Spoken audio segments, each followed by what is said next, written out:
Hello everybody, my name is Cody Spurlock, and today I'm joined with... Oh, hello, I'm Dan Brinkley.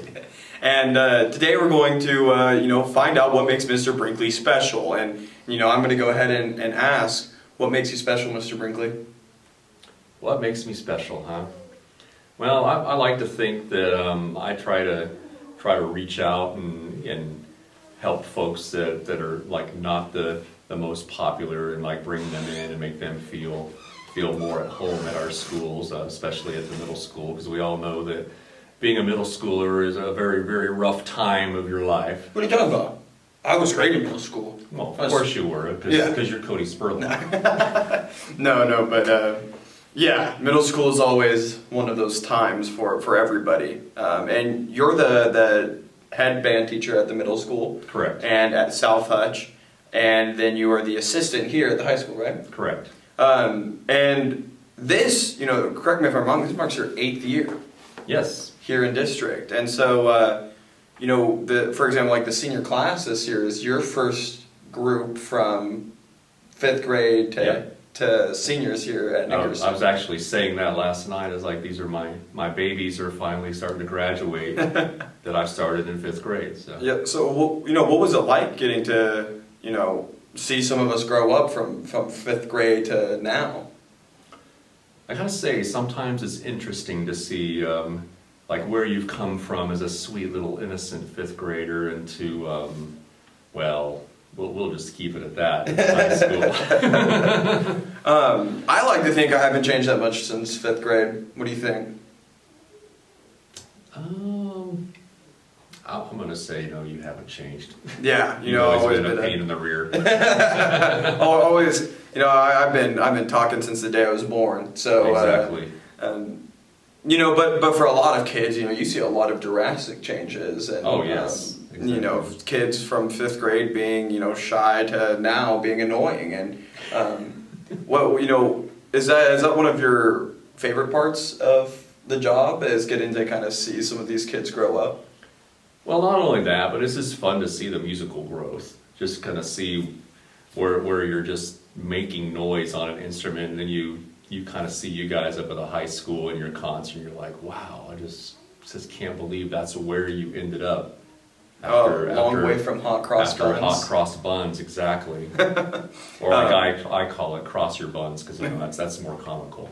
In 5th grade, in the first concert we had, you had us just play a random note, and the point was it was something like, this is how we sounded a couple of months ago, and this is how we sound now for the rest of the concert. Yes. And looking back on it, in a way, you kind of have an 8-year running joke with that, right? Because you have what we sounded like at our first concert, which, to be honest, sometimes I can't tell the difference between the joke bad note and then the rest of the concert. In the moment it always sounds, it was like, wow, that was good, but then you realize Dance of the Jabberwocky wasn't as good as we made it ourselves believe. And so, coming to now to where we have a pretty successful high school band that's done some cool things, it's a big difference. So when you talk about musical growth,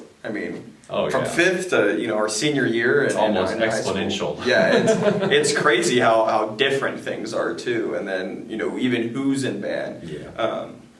Because obviously in elementary school, there's a lot of kids who start and then don't end up coming into the middle school, and some of the middle school kids don't end up coming to high school. Exactly. And then you even lose them along the way in high school. Mm-hmm. So some kids drop off from band and they do other things. Mm-hmm. But there's something special about the kids who've been in it since 5th grade all the way till now. Like, for example, Avery Ediger. He's been a very talented trumpet player. So beyond just band, you do a few other things as well in our district. Yes, I do a little bit of the drama over at the middle school, not the drama, but teaching acting and whatnot. And also we started doing a music production class up there, so we're starting to learn how to use sound trap and how you can create your own music and And- like explore other jobs. Like for instance, now I take a group to the radio station. They get to tour the radio station, talk to Darren Dunn up there at Eagle Radio. Of course, none of that was available when I was in middle school. I know. But all the good stuff comes out. one of the things that started in middle school, I think, was your drama class. Yes. That started when I was there, and the Chili Bowl supper that's done there, you had Yes. the talent show. Yes, and that's still continuing. Still continuing. I know we got ready for one my 8th grade year, but then Yeah, it got canceled. COVID kind of came in and knocked that. Even though I had the lead part in our little production there, I was disappointed because that was going to be a good show. That was going to be pretty quality. certainly would have been funny. Yeah. What kind of got you into starting the drama classes at the middle school? Well, just kind of back up a little bit. I never really had an opportunity while I was in high school or middle school to do any acting, and I didn't really get into it until I tried out for our local community theater in town, and just kind of fell in love with the whole theater scene after that. And so that was kind of something I wanted to do, is give kids an opportunity to at least get started, and share with them that they can do forensics and they can do plays and musicals in their community, and just give them that opportunity at an early age. And you bring up forensics, and at the middle school level, you've been a pretty big pusher of kids to try new things, especially forensics and debate and stuff like that. Does that kind of just stem from like do you think that there was an intersection between you playing in musicals and watching these actors grow and then wanting to do that kind of yourself? And part of it was that, I never knew what forensics was in high school when I attended high school, and I just wish that one person would have came up to me and said, hey, this would be a fun activity for you to try, and I think you would excel at this. When we say forensics, a lot of people are thinking the study of dead bodies. Oh, yes. And, Daniel Pride, who's in band, love Daniel, but his first time in forensics, he thought it was an elective class to kind of learn about dead bodies. Not a lot of dead bodies in forensics, but he decided, he decided to stick with it, which is, Daniel, outside of, that little miscommunication there, probably wouldn't have ever joined forensics, and now he's going on his 3rd year. So, a lot of times of those miscommunications turn into big things, but a lot of people don't know what it is, and you talk about some of the opportunity not given or being shown that it even exists. What high school did you go to? I went to that maroon and white one across the county. Yeah. We're going to go ahead and pretend I didn't ask that question. Moving on. So actually, we'll talk about it a little bit. You're from Reno County then. Yes. You've grown up here, but you moved away for a bit to teach at your last school, which was... Yes, I was in 15 years at Dodge City. 15 years at Dodge City. And Dodge City is a pretty big school. I think it's 5A, It's a 6A school, yeah. What was it like transitioning from teaching at a 6A high school for 15 years to, Nickerson High School, which much smaller?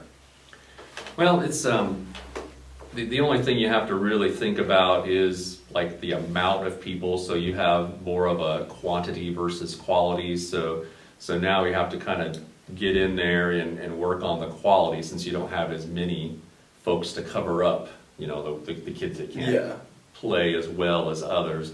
It's like, for instance, to put it in perspective, when we were doing our 5th grade band concerts, we'd combine our 2 intermediate schools, and there was one year that we had 250 5th grade bands. So if you thought listening to Dance of the Jabberwocky was painful in your 5th grade, you could imagine what it sounded like with 250 kids. Yeah, so, did you teach at the elementary school there, or did you? Yeah, I actually started 2 years at the high school, and their marching band schedule was pretty crazy, and I already had some young kids at the time. My older 3, who are now adults, they were actually in grade school and preschool at that time, and just felt like I needed to kind of back off and focus more on family and let my wife try to get her degree finished up at K-State. So So I kind of backed down and went to the intermediate school, and then after a while they decided to do away with the intermediate schools and start with a 2 middle school system in Dodge City. So then I ended up teaching 6, 7, 8 And for the second half of my career. what was the, kind of the push that made you come to Nickerson?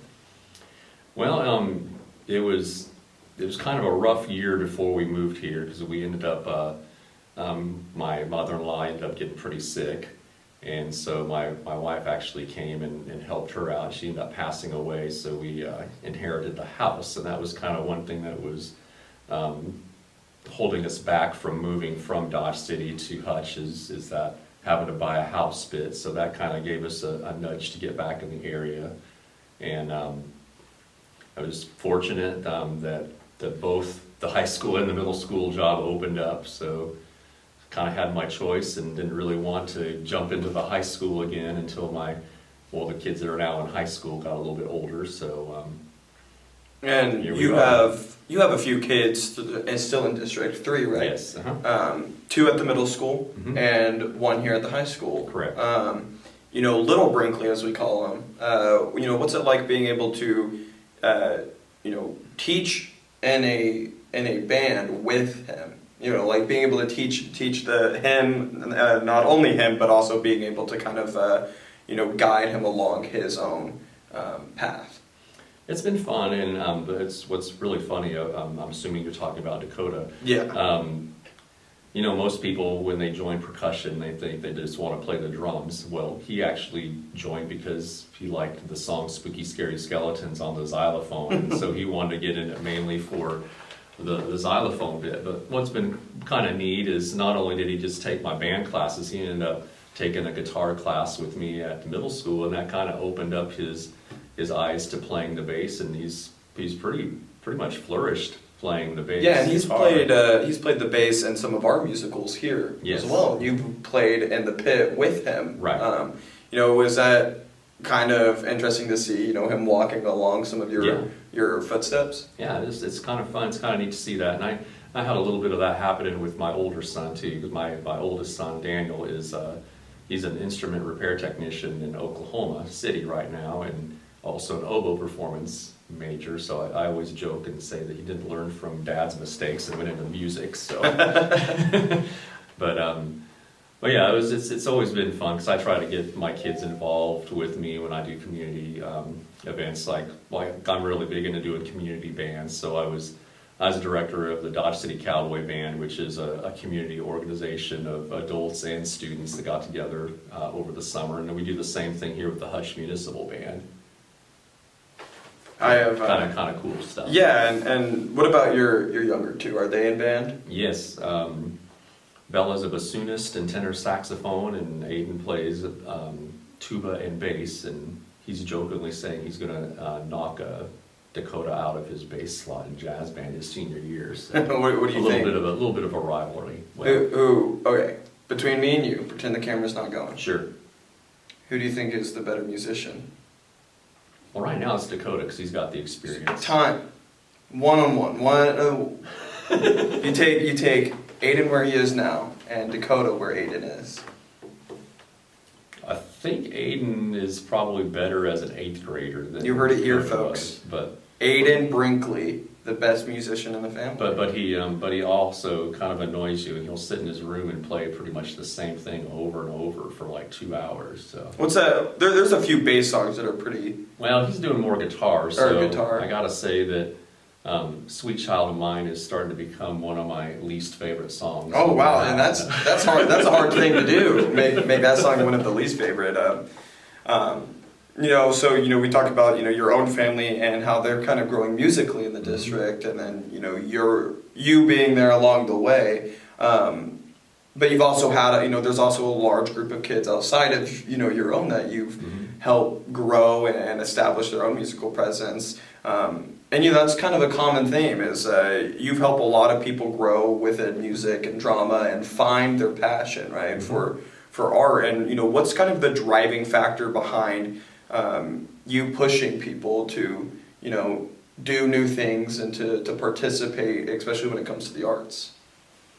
I mean, I firmly believe that learning the arts, like if it's singing, playing an instrument, acting, painting, whatever, these are skills that you can take with you for the rest of your life, and enjoy them for the rest of your life. Like, for instance, I was talking about the community band. Right? We have players in that band that have been in that band for, some of them were 50 years. So like they started when they were in like middle school, and they're like still playing in their 60s and 70s. Of course, we all know that as artists, you can hone your hone like painting, your sculpture, or like all through your life. It's just like a good release for folks as they get older. And you know, we always need people like that, and we always need the drive to, you know, want to do the arts and want to help other people in their own adventures there. You know, so for that, you know, I'm glad that you came back. You came back home to Reno County, even if you're from the bad side of Reno County. But I wouldn't say that. We got some good kiddos up here. Yeah. Well, I'm talking about where you're, except for you. Where you're from, the bad side. Yeah. Don't get me mistaken. This is a good side of Reno County. All right. But you know, we joke about being able to come back home from, you know, a larger school and help a variety of different students, you know, pursue their own interests. You know, that's a perspective that a lot of people don't get to have, and that's, you know, experiences that a lot of people don't do.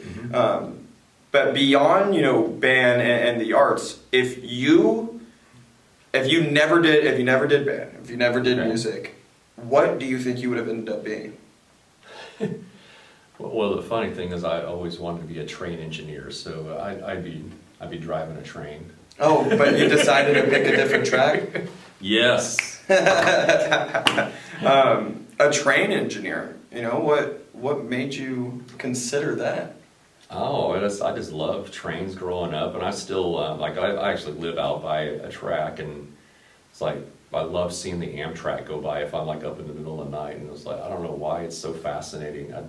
I'd love to see that sometimes Union Pacific has their big boy steam engine go across the country, and I'd love to see that come through live. But it's just something about the railroad and is just captivating. And yeah, and not to derail the conversation here, but you also do you're a part of another special organization here. Yes. And you help a lot of athletes as well. Could you talk to me a little bit about how that came to be? Yeah, so if you don't know, I'm the coordinator for our Nickerson Cats Special Olympics team, and we go almost year-round. I try to take a couple months off in the summertime, but we offer softball, basketball, cheerleading, track. Trying to get bowling back in, but they kind of moved that in an inconvenient time in the middle of summer. So, but anyway, the reason why I got started with that is I have an adult child with autism, Alexander, who does wonderful work over at Clay Works and at Tech as a painter and a sculptor.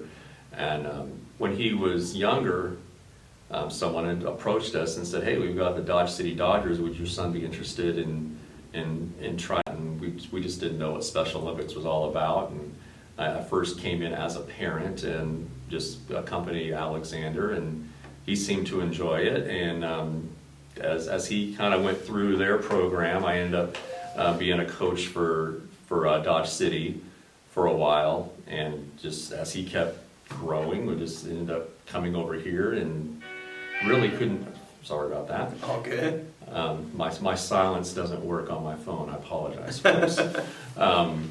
Anyway, when we first moved here, we felt like some of the teams were very limiting on who they accepted into their organization, and so we decided to go ahead and open up a team that we would allow anybody that could come in regardless of like what their financial status is or their age or whatnot, because that was another thing, is they were being saying, well, you can only be on this certain team until you're 21, and then you're just stuck without a team. And that was another team in our county. And in fact, now we've like split into, like, I know like some of the Hutchinson teams have split into like 3 different teams at this time, but that was kind of our philosophy, and we kind of do some fundraising so that we don't have to make these folks pay for registration, pay for some of the hotel costs we have to pay up in Hayes.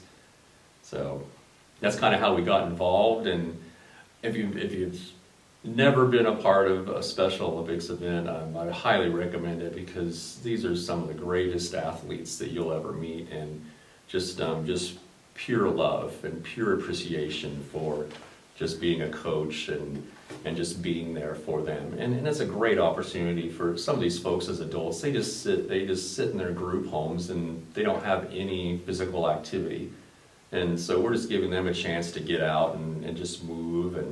And we have a few members Yes. of that team here up at the high school. Yes. And, you know, they competed recently on Saturday. Mm-hmm. And the energy about the activity, the excitement that they have for these events it's noticeable. And it's so noticeable because, you know, they love to do it. Another thing is, you know, they are always up here supporting our activities and coming Yes. to our games. And, you know, sometimes they're not able to compete, you know, on the high school court. Right. So giving you know, another place for them, and, you know, also sharing their enthusiasm for their activities, you know, that's something that's definitely needed. And it's a good thing that we have it here, Yeah. you know, locally, especially in Nickerson. You know, another branch of Nickerson athletics that has been, you know, thriving recently with I mean, I'm not quite sure on what it was before I got into high school, but now, you know, we see a lot of kids I know who have joined it. And that's been my goal is, I mean, we first started off with maybe like 2 or 3 in the district, and now, like, well, for instance, our Panther team for basketball, I think of the 10 players, 8 of them are from Nickerson High School. And then we have another lower level team that 2 individuals just started from Nickerson. And so, I mean, we're just trying to expand that and kind of give the community something to be proud of, and our community members that have those intellectual disabilities a chance to not only get out and compete, but just the camaraderie and the friendship that they get from the fellow athletes. And, you know, throughout our conversation today, a lot of, you know, the different things we've talked about have really one key similarity. You know, when we talk about, you know, who you are, I think a teacher is really the best way to describe you. I mean, not only a band teacher, but somebody who's there to teach drama and to help people, you know, pursue their interests, and giving a lot of different people a lot of different opportunities. And so, you know, whether it be helping people along their career in band and in music, or helping people find their interests in drama, or helping, you know, athletes have different, you know, have a space for them to compete in, the common similarity is you helping people achieve what they want to do. You know, helping people see that there are opportunities for them to do what they want. And so, you know, when we talk about, you know, what makes you special, that's really what I think about, is the different types of opportunities that you help kids realize, you know.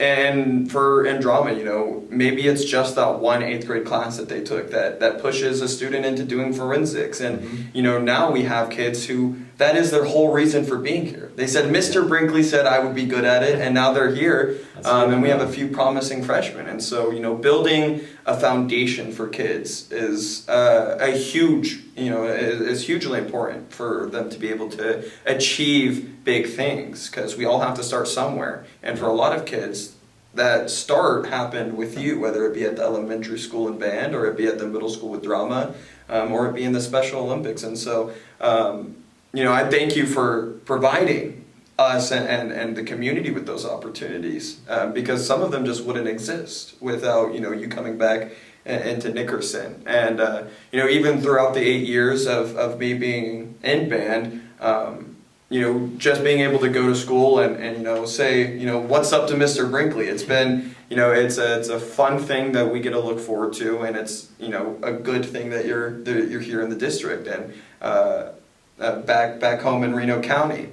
So I thank you for having this conversation with me, but I think we were really able to find out, what makes you special because of the unique opportunities you provide a lot of kids to help look at. Well, thank you. And thank you all for listening in today. We'll have a few more episodes coming at you in the rest of the week, and enjoy the rest of your day.